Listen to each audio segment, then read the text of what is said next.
বহু ফ্যামিলি আছে যে মেয়ের বাপ মা মেয়ের বাড়িতে বেড়াইতে আসলে মেয়ে ফ্রিজ থেকে গোশত মাছ বের করার ক্ষেত্রে ৩০ বার ভাবে একটা পদ বের করব না তিনটা পদ বের করব। কারণ কি, শ্বশুর শাশুড়ি দেখলে ভাববেটা কি।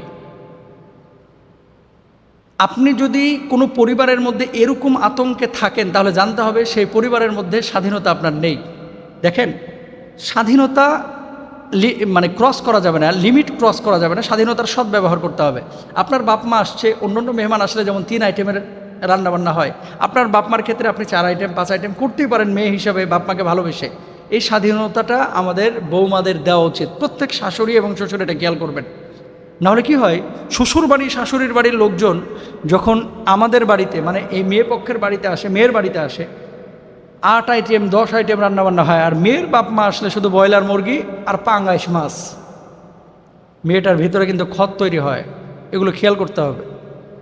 সবাইকে সম অধিকার সমভাবে মূল্যায়ন করতে হবে। আল্লাহ বুঝ দান করুক।